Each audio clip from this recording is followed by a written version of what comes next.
नमस्कार, मैं हूं आपके साथ अलीम अतर। अपना बिहार में खबरों की शुरुआत करते हैं। जहरीली शराब से कई लोगों की मौत के बाद लगातार प्रशासन का अभियान जारी है। राज्य भर में शराब की अवैध भट्टियों को ध्वस्त किया जा रहा है और शराब को नष्ट किया जा रहा है। कुछ जगहों पर धंधेबाजों की गिरफ्तारी भी हुई है।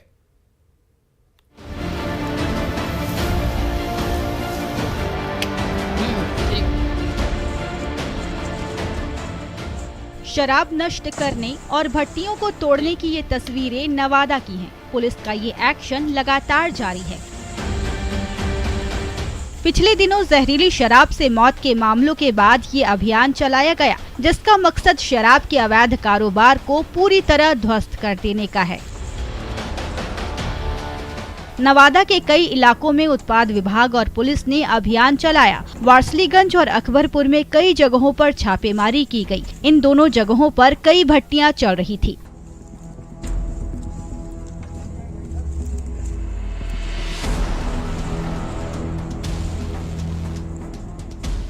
अभियान चलाकर हजारों लीटर शराब नष्ट की गई। शराब बनाने के लिए रखे महुआ को नष्ट किया गया, साथ ही भट्टियों को तोड़ दिया गया।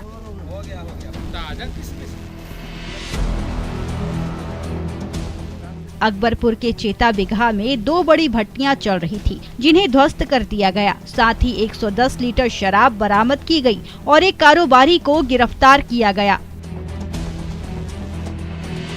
शहर से सटे अकबरपुर थाना क्षेत्र के चैता बिगहा गांव में छापेमारी किया गया, जहां से 2 महुआ चुलाई शराब बनाने वाले भट्टी ध्वस्त किया गया तथा करीब 2400 किलो जावा महुआ जमीन में जो गड़ा था, जिसे निकालने क्रम में विनष्ट हो गया तथा 110 लीटर महुआ चुलाई शराब बरामद किया गया।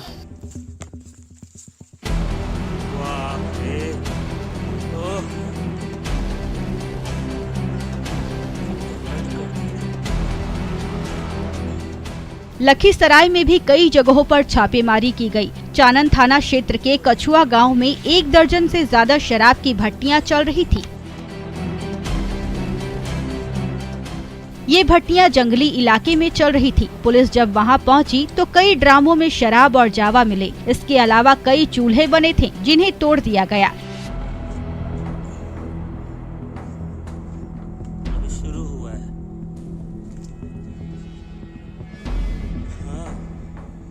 यहाँ भी 100 लीटर से ज्यादा शराब बरामद की गई। हालांकि धंधेबाज पुलिस के पहुँचने से पहले ही फरार हो गए। मौके से भारी मात्रा में महुआ और शराब बनाने के दूसरे सामान बरामद किए गए।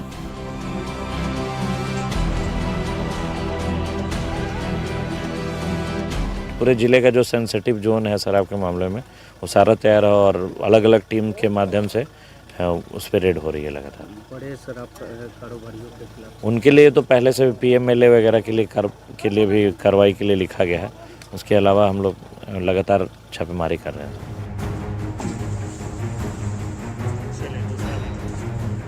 कई जिलों में जहरीली शराब से मौत के बाद पुलिस का अभियान तेज हुआ है और शराब के धंधेबाजों के खिलाफ कार्रवाई जारी है। लेकिन अगर यही कार्रवाई पहले से जारी रहती तो कई लोगों की जान जाने से बच सकती थी।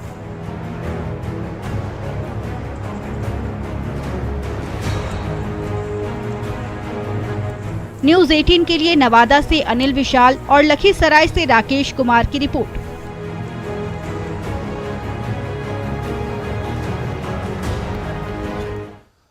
और प्रशासन के लगातार अभियान से शराब माफिया बौखलाए हुए हैं और छापेमारी करने पहुंची टीम पर हमला किया जा रहा है। पश्चिम चंपारण के नरकटियागंज में पहुंची पुलिस टीम पर हमला किया गया और पुलिस के कब्जे से एक महिला को छुड़ा लिया गया। तस्वीरें गौनाहा थाना क्षेत्र की मंडिया गांव की है। पुलिस की टीम छापेमारी करने पहुंची थी और एक महिला को शराब के साथ गिरफ्तार किया गया था, लेकिन महिला की गिरफ्तारी के बाद ग्रामीण भड़क गए और पुलिस टीम को खदेड़ दिया। ग्रामीणों का कहना था कि पुलिस सिर्फ एक टोले में छापेमारी करती है, जबकि दूसरे टोले में जहां शराब का कारोबार होता है वहां छापेमारी नहीं की जाती है। इस मामले में 11 लोगों के खिलाफ नामजद बल्कि 300 अज्ञात लोगों के खिलाफ FIR दर्ज की गई है।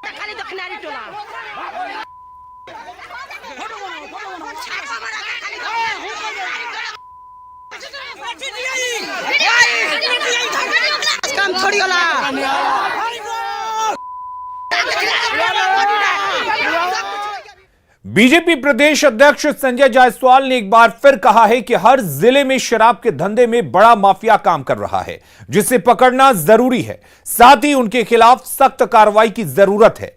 छठ के बाद सीएम नीतीश कुमार शराबबंदी कानून की समीक्षा करने वाले हैं। मुख्यमंत्री जी जो करेंगे उचित करेंगे, और जब पर एक ध्यान जरूर देना पड़ेगा कि इन सबके पीछे हर जिले में कोई ना कोई बड़ा माफिया तत्व जरूर है जो कि इसको नीचे तक सप्लाई करता है। उनको भी पकड़ना सबसे आवश्यक है। वैशाली के बिदुपुर में जमीन कब्जे के लिए फायरिंग और हंगामे का वीडियो वायरल हो रहा है। तस्वीरों में साफ दिख रहा है कि किस तरह सड़क पर अफरा तफरी मची हुई है। फायरिंग की आवाज भी सुनाई दे रही है। बताया जा रहा है कि कुछ लोग स्कूल की जमीन पर कब्जा करने पहुंचे थे और इसी को लेकर फायरिंग की जा रही है। हालांकि पुलिस के पहुंचने पर हमलावर फरार हो गए, जिसके बाद पुलिस मौके पर कैंप कर रही है। फायरिंग और बमबाजी में 2 लोग घायल हुए हैं।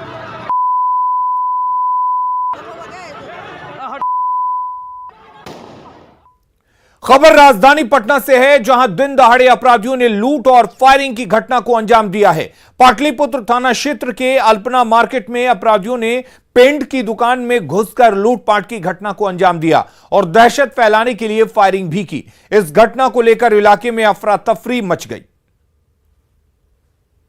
मामला एक लूट का है। 3 अपराध कर्मी आए थे और 10,000 के करीब में कैश ले गए हैं लूट कर। क्या कार्रवाई सर आगे? छापामारी हो रही है, चिन्हित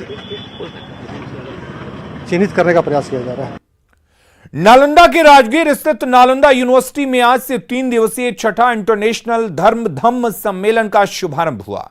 सम्मेलन के पहले दिन उपराष्ट्रपति एम वेंकैया नायडू, श्रीलंका के परिवहन मंत्री पवित्रा बनियारची, बिहार के राज्यपाल फागू चौहान के साथ सीएम नीतीश कुमार भी शामिल हुए हैं।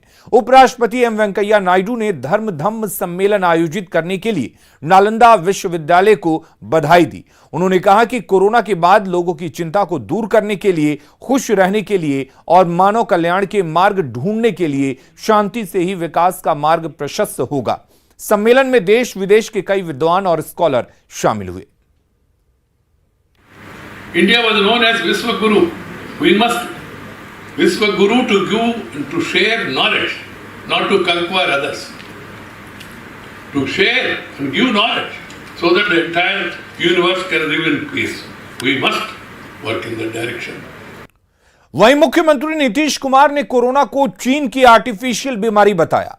नालंदा में उन्होंने कहा कि कोरोना प्राकृतिक आपदा नहीं है और इससे निपटने के लिए कदम उठाना चाहिए। नीतीश कुमार राजगीर में धम्म सम्मेलन में बोल रहे थे।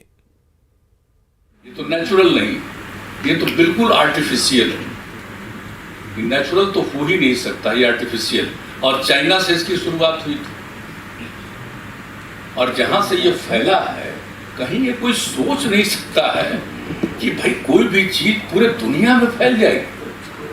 तो निश्चित रूप से ये ऐसा है, इस पर जरूर विचार जो आप लोग कर रहे हैं धर्म धम्म सम्मेलन में, गौर करिए कि आखिरकार इसको कैसे, जिस तरह का काम हो रहा है आजकल, अब इसके बाद जो भी होना है पता नहीं पृथ्वी पर क्या संकट आने वाला है। अब इसी तरह की बात आगे भी होगी तो कितना खतरनाक होगा। तो ये सब तो गौर करने वाली चीज है ही है। और उधर कोरोना वैक्सीनेशन में बिहार ने आज एक बड़ी उपलब्धि हासिल की है। बिहार ने 7 करोड़ के टीकाकरण के आंकड़े को पार कर लिया है। 7 करोड़ से ज्यादा लोगों को वैक्सीन दिए जाने पर स्वास्थ्य मंत्री मंगल पांडे ने स्वास्थ्य कर्मियों को बधाई दी है। स्वास्थ्य मंत्री मंगल पांडे ने कहा कि यह सब सीएम नीतीश कुमार के बेहतर मॉनिटरिंग का नतीजा है। स्वास्थ्य मंत्री ने दिसंबर के आखिर तक 8 करोड़ टीकाकरण के लक्ष्य को पूरा करने का भरोसा दिया है। स्वास्थ्य विभाग जल्द ही टोल फ्री नंबर जारी करेगा। फोन करते ही वैक्सीनेशन को लेकर टीम पहुंचेगी। करोड़ से अधिक डोज आज पूरा हो चुका है और आज राज्य ने एक बड़ी उपलब्धि हासिल की है। हम 1 करोड़ और आगे बढ़े हैं और मुझे विश्वास है कि इस साल के अंत तक हम 8 करोड़ के आंकड़े से आगे निकल जाएंगे। इस प्रकार के लोग पूरी तरीके से सहयोग कर रहे हैं और पुरुष हो या महिला हो, सभी लोग आके टीका ले रहे हैं। सभी जाति धर्म के लोग टीका ले रहे हैं। दिल्ली में बीजेपी की राष्ट्रीय कार्यकारिणी की बैठक हुई। बैठक में वर्चुअल माध्यम से बीजेपी प्रदेश मुख्यालय से बीजेपी प्रदेश अध्यक्ष समेत कई नेता शामिल हुए। बैठक के बाद संजय जायसवाल ने कहा कि अभी पूरा ध्यान बूथ के अध्यक्ष की कमेटी बनाने में और हर बूथों पर पन्ना प्रमुख बनाने पर है। सभी जिलों में प्रशिक्षण कार्यक्रम शुरू किया जाएगा। 31 दिसंबर से पहले इसे पूरा करने का लक्ष्य है। बीजेपी की आगे की रूपरेखा तैयार कर भविष्य में पन्ना प्रमुखों के साथ बैठक कर पार्टी का विस्तार परिवार तक ले जाने का काम करेंगे। 14 में 12 राष्ट्रीय कार्य समिति के सदस्य उपस्थित थे।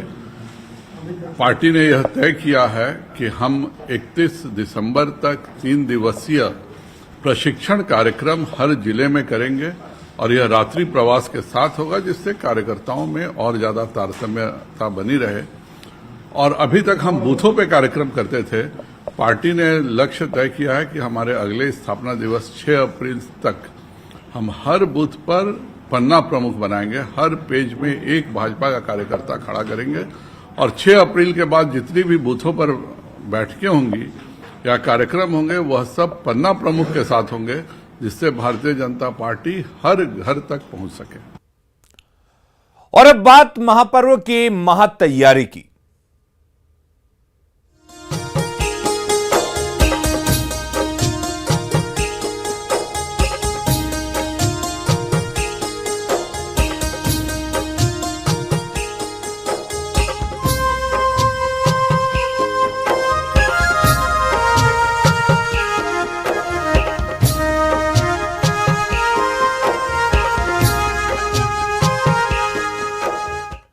तो लोक आस्था के महापर्व छठ को लेकर प्रशासनिक तैयारी अपने आखिरी चरण में है।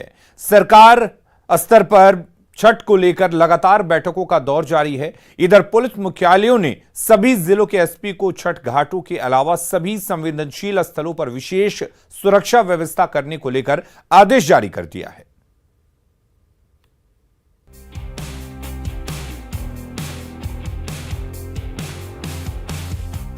पटना के गंगा तटों पर छठ की तैयारी अब अपने आखिरी पड़ाव पे पहुंच चुकी है।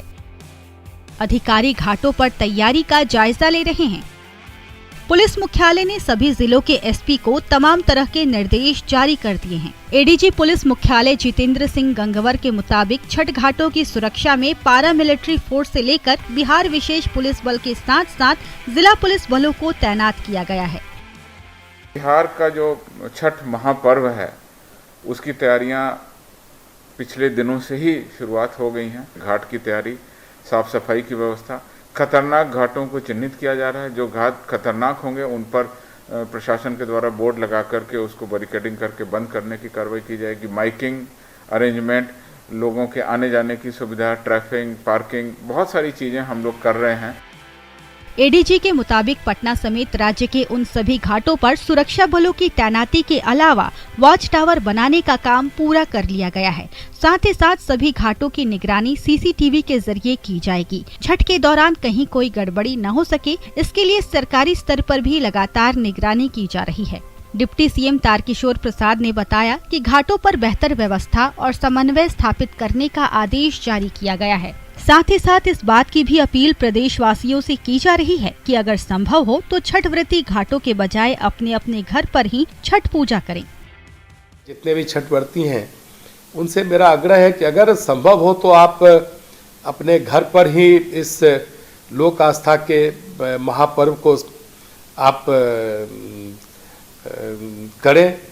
अगर फिर आपको अगर घाट पर जाना हो तो आप जो जहाँ जिस घाट पर जल स्तर बढ़े हुए हैं वहाँ पर आप सावधानी रखें, ज़्यादा गहरे पानी में नहीं जाएं। प्रशासन की तरफ से छठ की पूरी तैयारी की जा रही है। घाटों पर सुरक्षा के इंतजाम किए जा रहे हैं। नहाय खाए के साथ महापर्व की शुरुआत होगी। जरूरी है कि लोग जिला प्रशासन को सहयोग करें। अमित कुमार, न्यूज़ 18, पटना। और पटना के कलेक्ट्रेट घाट जाने के लिए बांस घाट की तरफ से रास्ता बनाया गया है। ऐसे में मेन रोड से कलेक्ट्रेट घाट की दूरी अब 6 किलोमीटर हो गई है। घाट पर कैसी तैयारी हो रही है, ये बता रही हैं हमारी सहयोगी रितु रोहिणी। कलेक्ट्रेट घाट के अप्रोच लेन को लेकर के सरकार ने बास घाट की तरफ से जाने का रास्ता तय किया है। इस वक्त मैं 4 मुहानी पर खड़ी हूँ। मेरी बाईं ओर आप देख सकते हैं मेन रोड से बास घाट की ओर जाने का रास्ता है। वहीं मेरी दाहिनी ओर बास घाट से होते हुए कलेक्ट्रेट घाट तक जाने का रास्ता है। यहाँ पे सुरक्षा टावर सहित बैरिकेडिंग और लाइटिंग की व्यवस्था सरकार द्वारा की गई है। आइए हम कुछ स्थानीय नागरिकों से जानने की कोशिश करते हैं कि किस तरीके से सरकार ने व्यवस्था की है और वो क्या सोचते हैं इस पे। 2 दिन रेस्ट हैं, ठीक है, और सरकार ने बहुत अच्छा काम कर रहा है। वो सारे रास्ते कंप्लीट कर रहे हैं, पार्किंग की भी व्यवस्था हो रही है और मैक्सिमम कल तक ये रास्ता पूरी तरह कंप्लीट हो जाएगा और किसी को कोई प्रॉब्लम नहीं होगा, छठ व्रती लोगों को, और माँ का दिन है वो अच्छा ही होगा। जैसा कि यहाँ पे लोग बता रहे हैं कि सरकार द्वारा व्यवस्था अच्छी की जा रही है, तो हम आइए आगे बढ़ते हैं और आगे जाकर जानने की कोशिश करते हैं कि किस तरीके का रास्ता है और कैसी व्यवस्था सरकार के द्वारा की जा रही है। यहाँ पे आपको दिखाना चाहूंगी किस तरीके की तैयारियां चल रही है छठ पूजा को लेकर के। आप देख सकते हैं यहाँ पे सुरक्षा टावर बनाया गया है, साथ में बैरिकेडिंग का काम चल रहा है। इसके अलावा छठ व्रतियों के विश्राम के लिए पंडाल बनाए गए हैं, साथ ही साथ प्रशासनिक अधिकारियों के लिए भी पंडाल की व्यवस्था की गई है। इसके आगे तकरीबन 3 किलोमीटर और जाने पर कलेक्ट्रेट घाट पड़ेगा, जहां की स्थिति अभी दुर्गम है।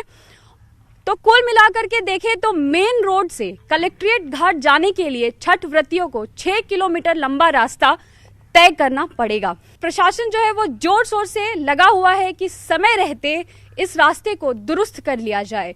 कैमरामैन मनीष जुनेजा के साथ ऋतु रोहिणी की रिपोर्ट, पटना। महापर्व छठ को लेकर स्वास्थ्य विभाग पूरी तरह से सतर्क है। बड़े प्रमुख घाटों पर भी वैक्सीनेशन की सुविधा होगी। स्वास्थ्य मंत्री मंगल पांडे ने कहा कि बाहर से आने वालों की भी मुस्तैदी से जांच की जा रही है। हर दिन 2 लाख की जांच की जा रही है। स्वास्थ्य मंत्री कोरोना प्रोटोकॉल के पालन करने की अपील कर रहे हैं। प्रमुख घाट है जहां पर अर्घ दिया जाना है, उन सभी घाटों पर टीकाकरण का भी और जांच का भी, दोनों चीजों की सुविधाएं उन सभी बड़े घाटों पर रहेंगी जहां पे ये अर्घ का कार्यक्रम होना है। छठ की खरीदारी के लिए लोग बाजारों में पहुंचे, जिससे मुजफ्फरपुर के मोतीझील बाजार में जाम लग गया। शहर में पार्किंग की व्यवस्था नहीं है, जिससे लोगों को परेशानी हो रही है। लोक आस्था के महापर्व को लेकर बिहार में लगातार बाजारों में रौनक देखी जा रही है। खरीदारी जो है जोर शोर से हो रही है, लेकिन इस खरीदारी की वजह से पूरा शहर जो है वह जाम होने लगा है। फिलहाल अभी हम हैं मुजफ्फरपुर के मोतीझील मार्केट में। ये मेन मार्केट कहा जाता है और हमारे पीछे आप देख सकते हैं किस तरीके से बहुत ही लंबा जाम लग चुका है। गाड़ियां जो है वह भी फंसी हुई है। लोग काफ़ी मुसीबत का सामना कर रहे हैं। इस जाम की वजह से काफ़ी परेशानियां जो हैं वह हो रही है। ये फ्लाईओवर का यूज भी लोग करते हैं, लेकिन यहाँ पर भी बहुत सारी गाड़ियों को लगा दिया जाता है, जिसकी वजह से यहाँ पर जाम की स्थिति उत्पन्न हो जाती है। दोनों तरफ से लोग जो हैं वह काफ़ी परेशान हैं। तमाम लोग जो हैं खरीदारी कर रहे हैं, वो सब यहाँ पर जाम में फंस जा रहे हैं। उन्हें इस जाम से काफ़ी परेशानी हो रही है। मुजफ्फरपुर की ये तस्वीर बेहद अलग है। मुजफ्फरपुर से न्यूज़ 18 के लिए प्रियांक सौरभ। बक्सर में अब भी कुछ जगहों पर गंगा में नाले का पानी जा रहा है। नगर परिषद की तरफ से नाले के पानी को रोकने का इंतजाम नहीं किया गया है, जिससे गंगा में गंदा पानी जा रहा है। इससे लोग परेशान दिख रहे हैं। 8 नवंबर से शुरू हो रहे 4 दिवसीय लोक आस्था का महापर्व छठ की तैयारी बक्सर जिला प्रशासन ने भी शुरू कर दी है। बक्सर जिले में तकरीबन आधा दर्जन ऐसे नाले हैं जो सीधे शहर का गंदा पानी गंगा में गिराया जाता है। छठ के मौके पर बक्सर जिला प्रशासन ने कुछ नालों को बंद तो किया है, बांस लगाया गया है ताकि जो कचरा है वो सीधे गंगा में नहीं जाए, लेकिन कुछ ऐसे नाले हैं जो सीधे तौर पर अभी भी जो शहर का गंदा पानी है वो सीधे तौर पर गंगा में जा रहा है। आप देख सकते हैं कैमरे के माध्यम से कि ये मुख्य नाला है, तड़क नाला, जो गंदा पानी है वो शहर का सीधे तौर पर इस गंगा में जाता है। और आपको बता दें कि बक्सर ज़िला प्रशासन के लिए एक बहुत बड़ा टारगेट होगा कि किस तरह से जब छठ व्रती आएंगे तो जो गंदा पानी आ रहा है या फिर उन पानियों के साथ जो कचरे आ रहे हैं उसे किस तरह से रोका जाए। पुष्पराज, न्यूज़ 18, बक्सर।